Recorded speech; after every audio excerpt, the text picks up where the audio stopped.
wrote down a little list to remind me of all the things I want to talk about.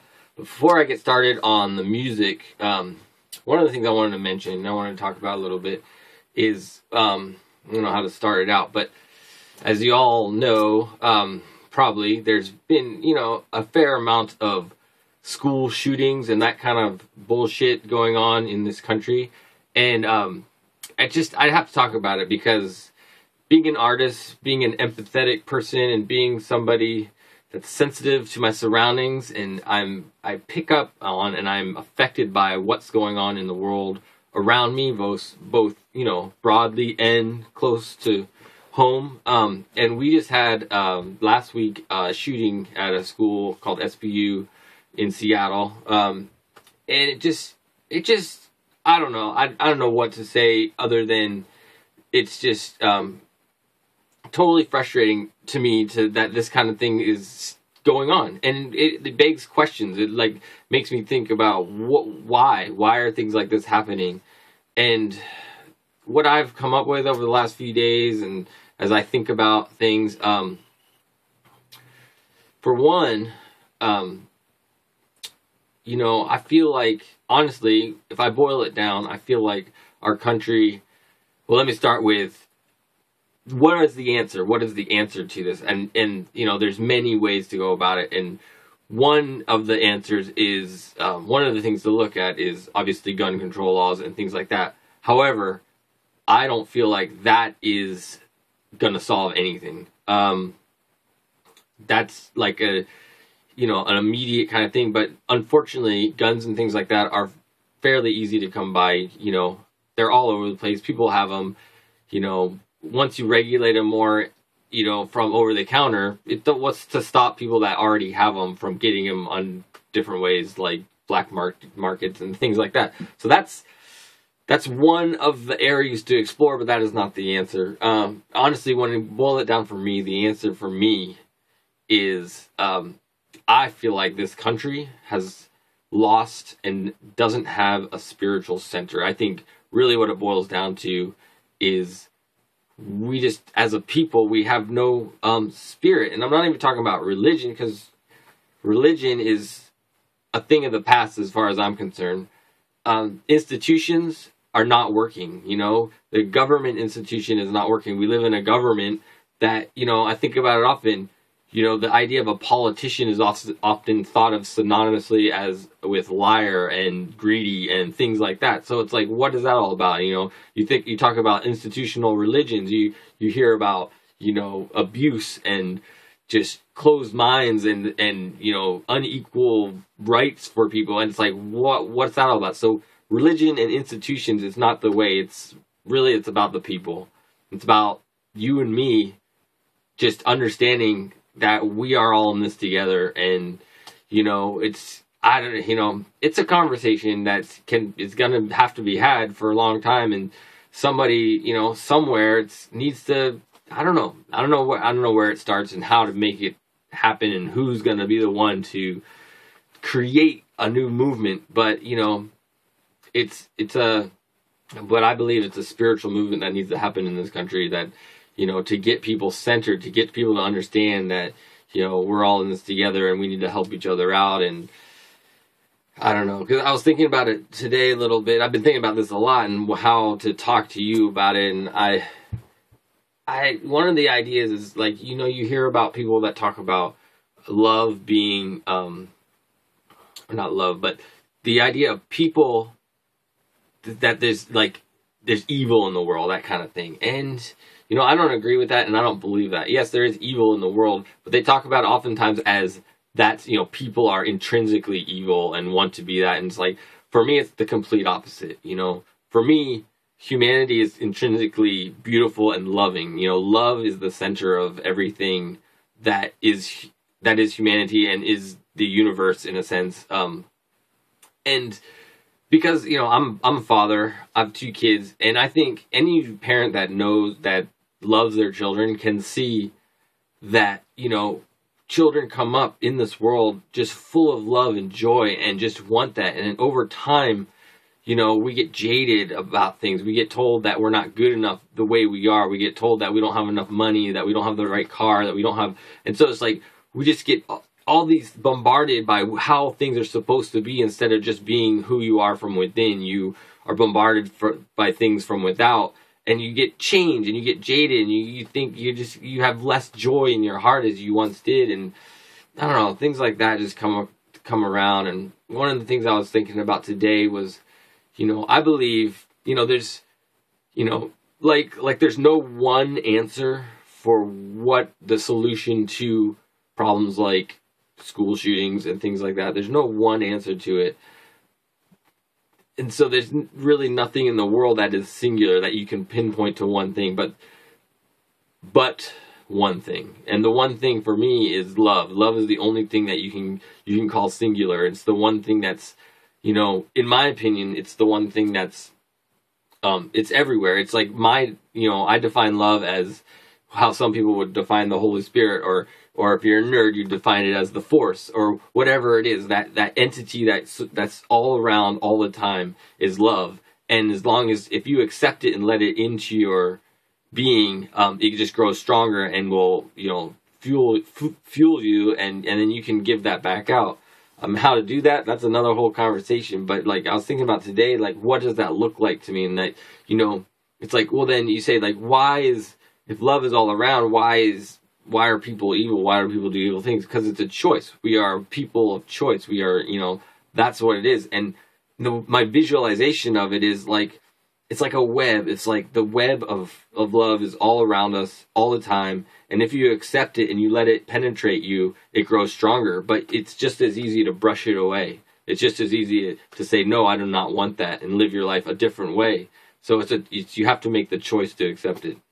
I don't know. I just needed to say something. I wanted to say something about that because, you know, as an artist, it affects me. It affects, you know, why I do this, why I'm in the closet studio, why I make music, what I write about, why I make art. You know, it's like, it's my, you know, it's who I am as a person. And, you know, I try to push out my, you know, love through those things and things like that. So something to think about. I want to talk about, but I'll get to the music now. So I'm really excited about what I've been doing with the next round of recordings. It turns out it looks like it's going to be 5 songs on Peace in Love Volume 3, which I'm pretty excited about. I resurrected or just started working on one of the songs from the initial round of recordings I did way back when I started these video journals. It is called Round and Round, and I tweaked it and reworked it, and I'm really happy with how it sounds. It sounds great.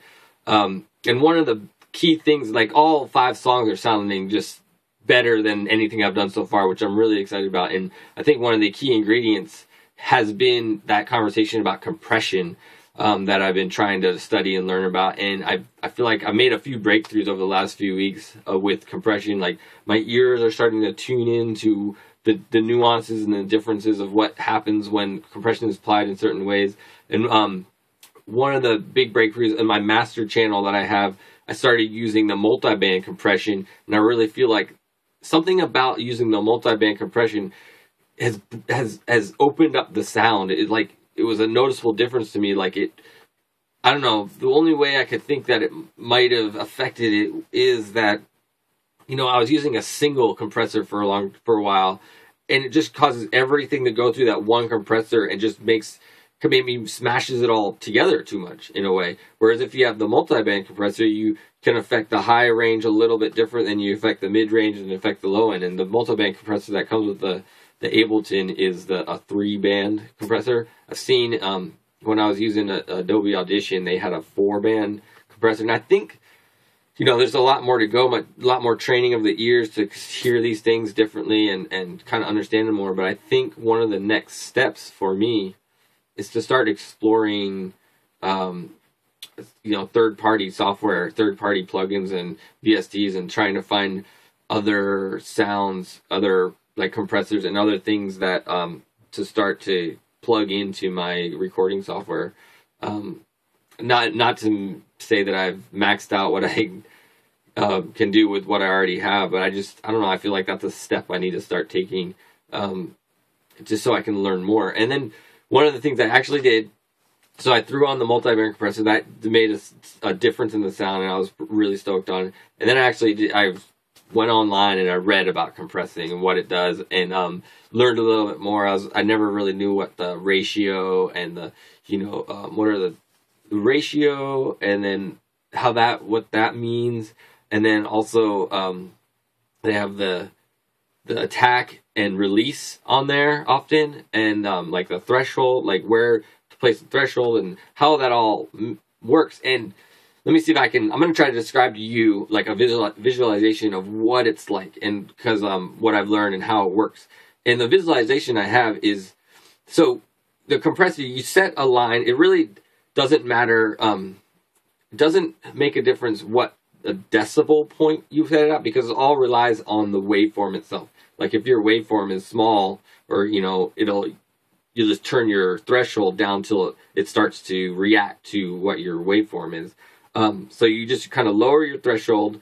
They use a couple different terminologies for that. All I'm thinking of right now is threshold. So like you kind of turn on the compression in a sense. You lower your threshold to a point that when it hits that line is when the compressor turns on. And then when it hits that line, it's like, then the other things like attack and release, and then the attack and release kick come into play, and how that affects that line, and then the ratio. So it's like you set your line of how high you want your where you want it to stop at, and then once your sound goes past that line, the ratio is determined on, it's like 1 to whatever. It's like 1 to 2 or 1 to 4 are pretty common. And so it's like every decibel above that line, it allows, so every 1 decibel above that line, or it's the other way. So it'd be like, if you set it to 1 to 2, every 2 decibels above the line only lets 1 decibel sound through. So if you let it goes 4 decibels over the line, it allows 1 decibel. So it's basically, the higher that number is, the more compression it's giving it. So if it's like 1 to 20, let's say, it would be like your sound goes way above that line, but it's only allowing every 20. Obviously, I'm still learning about it. But one of the other visualizations about it too is with like the attack and release is another thing that's I've noticed that how it works. And the visualization I have for that is basically like, when you open a screen door and sometimes it closes softly, and sometimes it closes like almost wants to slam back in your face. That's kind of what the attack and release is like. So when you push open, when you have your attack and release low and you push open the screen door, it slowly closes back and then, resets the compression. Whereas when you have it high, the compression will reset a lot harder. So like, what I'm using it for, the way I'm using it is on the lower, like something like my vocals or guitar, I'll have it set low so that it kind of smooths out the sound. And then something for like a drums or something more rhythmic, I'll set it higher, and so it kind of cuts it off a little bit more, so it gives it a more snappy sound. So that's some of the things I've been learning about compression. So hopefully maybe that'll help you if you have any questions. I know that wasn't the best explanation about things, but that's one of the main things I've been learning and doing, and I'm actually really excited. I can't wait to show you these songs and how they're turning out. I'm getting some good feedback on them, so pretty excited. I'm like 90% done with what I personally have to do on them, and then the other, but I still want to have, like, there's 5 songs, like I said, there's 3 songs I want to have additional musicians and people on. I hope to have one song I want to have a female vocalist come in and do a double my line. On another song, I want to have another friend of mine who plays keyboards and sing harmonies and play keyboards. And on that same song, I'm hoping to have like a group setting, a bunch of people come and do like a chorusy kind of crowd-ish type of sound. And then on another song, I'm hoping to have a guitar player come in and do a kind of a picking style guitar, or even maybe a banjo kind of sound. And the one thing So one of the things I've noticed about the music, it's really starting to I feel like it's really starting to have a sound that of its own. You know, I think a lot of bands like to think they have a unique sound, and you know, I like to think that too. I mean, the true test is when you hear it and what you decide it's going to sound like, or what it sounds like. But to me, to my ears, it really does sound unique in a way that I've been trying to go for. And it's like I'm really inspired by electronic music, as you probably already know. However, it's not electronic music. It's definitely pulls inspiration from electronic music, but it doesn't sit there completely. And then it's also like, you know, I love like singer-songwriter, folkish, kind of rock style stuff, and it definitely has an influence of that in there, for sure. No question about it. The acoustic guitar, the way I sing, things like that. So it has that hybrid. And then, of course, the hip-hop, there's like, I'm heavily influenced by hip-hop and like the way hip-hop is expressed, and I'm, you know, that's definitely in there too. So it's like those three elements I feel like are each playing a very strong role in the sound that's being created, and I think you can tell, and it's like, it's cool, and I hope like you and whoever like it, so that, you know, it'll kind of do something more for me. You know, one of the things I think about a lot is like, I've gotten to the point where with the recordings that I feel like I'm accomplishing a sonic sound, like the quality of the sounds that are being captured and recorded are at a pretty good level. And now it's like my questions are into the style. It's like, I'm just like, I know I don't have the best, most virtuoso singing voice. I have a unique voice, and I'm hoping that my unique voice will be something that people want to hear. I'm hoping that, you know, the way I put these sounds together will be something that people want to hear, you know. So it's like my psyche has gone from, you know, just does it sound good, you know, as a sonic kind of capturing, into does it sound like something that people would actually want to listen to, you know. So it's like, you know, as you know, I'm sure a lot of artists go through that idea. Is like, you know, I definitely make it for myself, but it's like, I think I've said before, I don't want to just make it for myself. It's like, this goal of mine is not to just sit in this closet studio and make music. My goal is to go out into the world and do more stuff. And with that in mind, you know, I've gotten a little bit disappointed in a way. This is my 18th one, and there hasn't been as much outward kind of, you know, stuff going on. Like I want to create more with my music. I want to do more outwardly.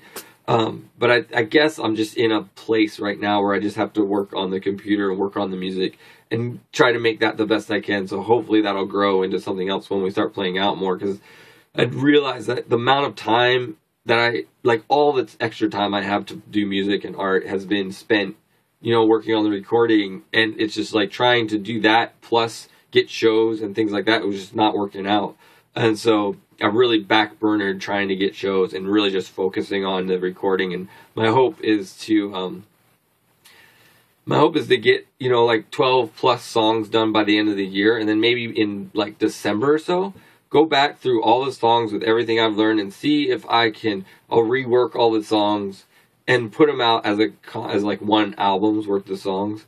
And then hopefully do something like actually burn a CD that I'll have for a physical copy of this for shows and things like that. And I've toyed around like with the idea of maybe doing a Kickstarter or something like that during that time. I'm on the fence about Kickstarter. I've always been on the fence about Kickstarter.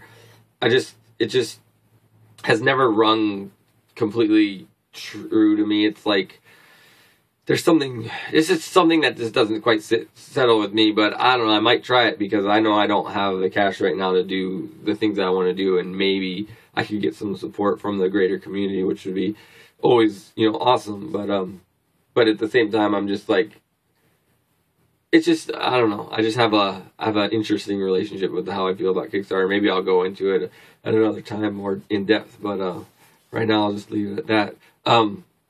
Another thing I wanted to talk about, I wanted to give a little update too about theZim's and Arock. And you know, I mentioned before that we had a couple things that actually fell through. We had a radio interview that didn't happen, and our show in Portland didn't happen for personal reasons, and we had to cancel them. And it's fine because both of those days I spent in here working on the songs, and it definitely made a difference to get that going. But it's like it brings up another idea that I've been thinking a lot about with, like, when you're working toward your dreams and you're working, I believe when you're in the flow of what you should be doing, your purpose, things fall into place for you. And it's like, in working on music and being an artist has not always been easy. And it makes me wonder, like, sometimes, what am I doing? Am I in my flow? Am I doing what I am supposed to be doing? And but at the other times, it's very rewarding, and it does, like, click, and there is this synchronistic aspect to it.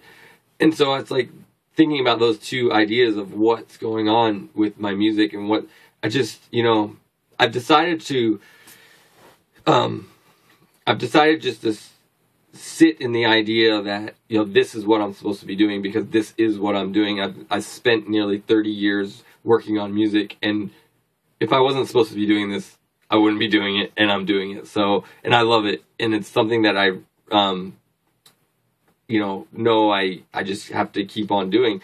And I've equated it with, like, I also, work out. I'm very into my physical health and things like that. And I follow, like, on Instagram, I follow a bunch of, like, workout, feeds or whatever you call them, profiles. And one of the things that they say a lot of is, like, in the world of working out and trying to make your body better, like, it's hard work. And so I'm taking that concept and applying it to my dreams and my dreams of music and the things I want to do with music. And it's like, I'll just, it's not easy, and it doesn't have to be easy. And that just because it's not easy doesn't mean it's something that you don't want to do or you won't achieve your goals at. Because with working out, it's hard work. You have to commit to it and do it, and it's hard. But over time, you see results and you see those goals being met.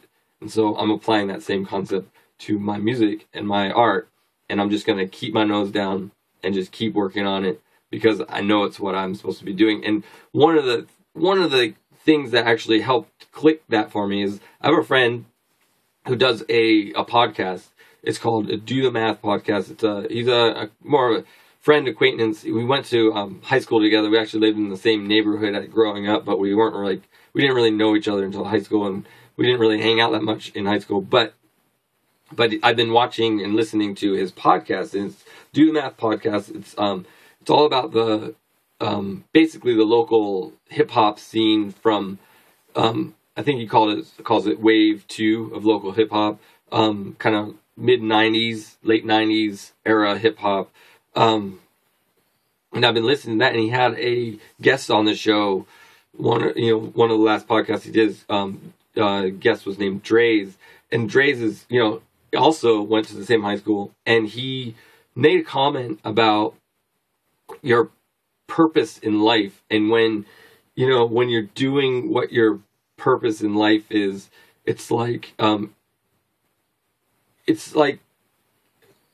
I can't remember exactly how he phrased it, but what he said just totally clicked with me. And it was like, yes, my purpose in life, my purpose on this planet is to do this, to make music, and to do this because, like I said, that's what I'm doing, and so it's clear that that's my purpose, and it doesn't have to be easy just because it's, it doesn't always have to be easy. What you're here to do doesn't always have to be easy. And I'm just, I'm doing it, and I'm, just keeping it going. I think, that's pretty much all I had to say on theZim and Arock and the evolution of what's going on with the music. I also wanted to do a quick review of a song that I've got into, and the artist. So it's like the last time I did one of these reviews was on a whole album, and this is actually only one song because she only has one song out as far as I know. It's like an early release or something. Her name is Kiesza, I believe. Kiesza. SZA, I believe, or ZSA. I can't remember the spelling. I wrote it down, but I'm a terrible speller, so I don't trust my own spelling. But it's Kiesza, I believe it's how it's spelled. The name of the song is Hideaway. So I'll put a link, like I always do. I'll put links up to these things, and so you can find out more about them. But really, really inspired by that song. I heard, so on Facebook they have those stupid things that are like, you wouldn't believe how this happened. Oh my gosh, and then you go and, well, they had the link to one of her video, and the way her video was filmed, it was like all in one shot, and they did this dance routine. And I actually heard this song a few other times on the radio station. I like C89 in Seattle. That's what I listen to most of the time. And what it was, like, I clicked on the link, but I wasn't able to watch the whole video, and I just remember hearing her hook, the way they start out the song with, it's very minimal, like a keyboard sound, and then just her vocal line, and the way what hooked me about the song is her voice and the way she sang the song. And it's a very, very 90s inspired song. It's like the production is very 90s. It's like, like these days, right now in kind of dance music, that kind of the dubstep kind of revolution has taken over a lot of what's going on in the music right now, like really harsh sounds and really, aggressive kind of stuff, which I really like as well. But this song Hideaway is not that. It's like more of that smoothed out 90s sound. It's like I used to be really into a band called Black Box, and there is a song called Everybody, and it reminds me of that a little bit, like just the very like 90s, and then the video is like all these 90s dance moves. So I think they know what they're doing. It'll be interesting to see where her as an artist goes. I hope it's not all like that. I hope there's more of a mixture of that sound with some more contemporary sounds. I mean, it's definitely a contemporary song, but it's heavily influenced by the 90s thing. And but I give it a recommendation, so check it out. And I guess that's going to be it for today. So thanks for watching. This is episode 18. Yeah, just keep on keeping on. So thanks again, and I'll talk to you next time.